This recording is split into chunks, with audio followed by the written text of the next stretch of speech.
Hello there friends and welcome back to the channel. This week we're going to be talking about the last of the three fundamental building blocks of creative writing, and that is world building. Some people call world building setting. World building is just as important as the other two fundamentals, as each of them have a hard time existing well without the others. Without world building, there's nowhere for your story to take place. World building doesn't even have to be anything new. You could do world building in Earth as we know it right now, if you really wanted to. If you missed the previous two videos in this series, the links to those videos will be in the description below. And with that being said, let's get into it. Again, we're back to asking the most basic question. What is world building? World building is the process of creating fictional settings or worlds either within our own world or within an entirely new world created completely from scratch. World building in its most basic sense is just creating a setting. So your setting could be an entire new world that you create. It could be a house in some city. It could just be an entire city on its own.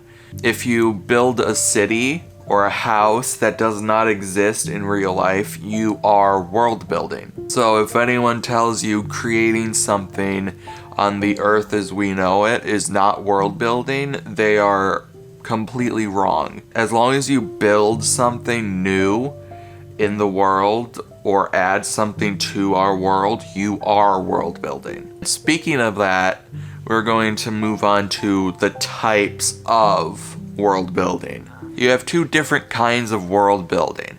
You have primary world building and you have secondary world building. Primary world building would be using our world and adding something to it. This fits into the low fantasy category, which also has contemporary fantasy, and then even further down you have urban fantasy, like Twilight or Harry Potter. You also have alternate history books, like Man in the High Castle. That also fits into primary world building, because you are building what could have happened.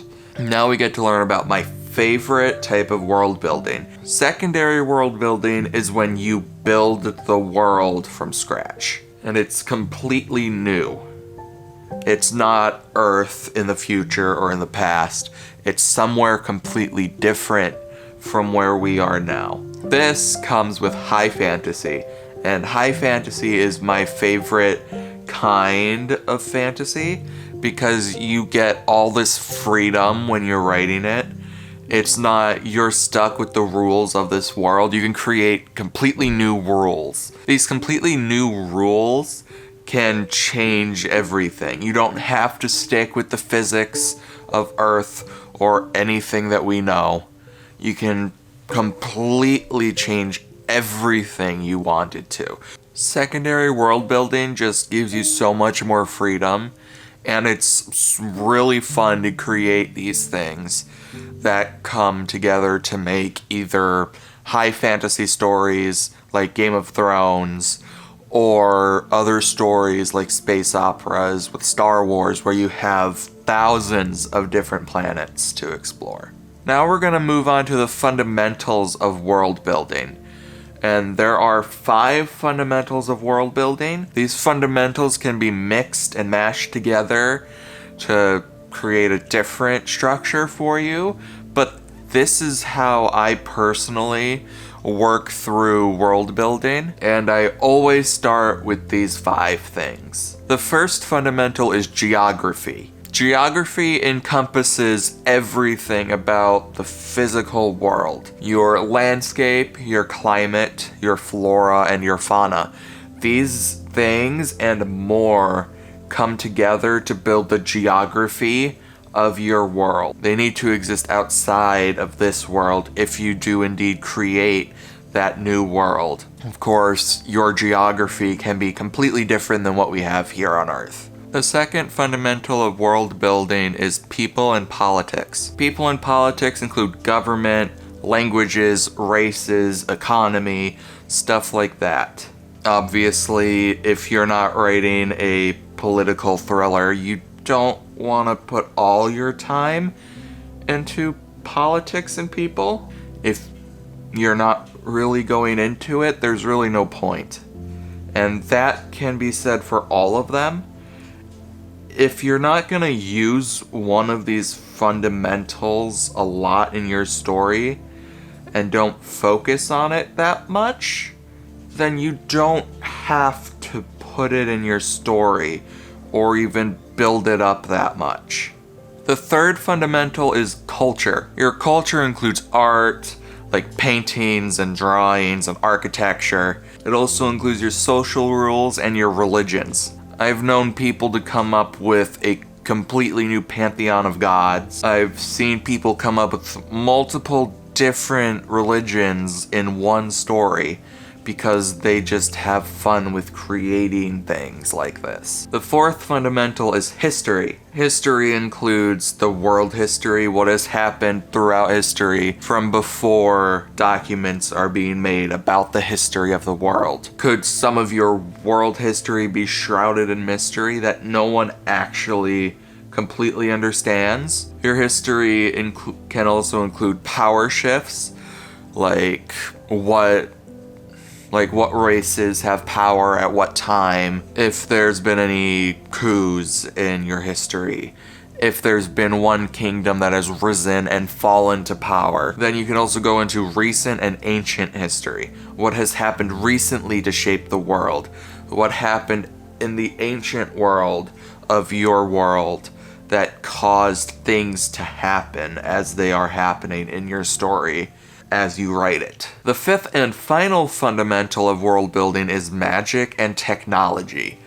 This is the most self-explanatory part of it. If it's applicable to you, you need magic, but if it's not applicable to you, you can just skip over magic completely.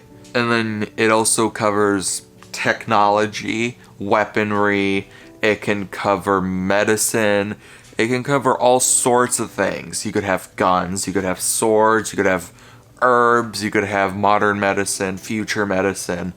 It's all over the place. You can make this stuff up as you go, and that's part of the fun. Just coming up with these things to put into your world. And not all of this will make it into your story, and it could just be happening in the background, and that's perfectly okay. There's nothing telling you that you have to have all of this in your story. Like I said earlier, you could skip any of this, or you could do all of it.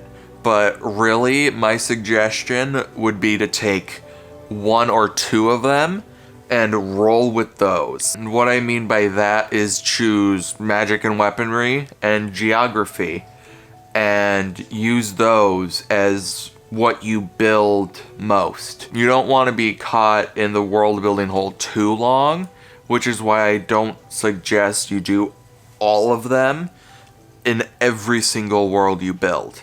You can do all of them, but take one or two and use those mainly as your big stepping stones for your world building. Finally, we're gonna talk about why world building is important to your narrative. First reason is that effective world building enhances the narrative, including the plot and the characters. And that's why it, along with plot and characters, are the three fundamentals, because they work hand in hand. Without the effective world building, your world will be dull, and it won't capture your readers as much as you might want it to. This leads directly into my second point. That is that world building can trap your readers in the world and make them feel like they are actually in it, experiencing these events. This is one of your most difficult jobs as a writer, and that's because it's really hard to capture readers' attention nowadays people have shorter attention spans than they used to. But once you get them engrossed in your world, it's difficult for them to escape it when they're reading your story. My third reason for why world building is important is that world building gives your narrative somewhere to take place. If your world building doesn't have a place to... If your story doesn't have a place to happen at, there's nowhere for your characters to live, and there's just nowhere for your story to take place. Realistically, you have to do at least some world building to give your characters and plot a place to live and happen in. My fourth reason is that it can give your readers a better visual. This kind of ties into the second point I made, but even if you capture your readers like you should be able to as a good writer, it just gives you more things to describe and give the reader more vibrant scenery. My final reason is the shortest reason, and it ties everything I talked about together. That is that it helps the narrative feel more real. And that's it. That's most everything you need to know to get started with world building and understanding world building, and understanding why it's so important to have world building or setting for your story. Comment below how much world building you do and how I can improve these videos for you in the future. I hope you all have a wonderful rest of your day, and I will see you next week. Bye!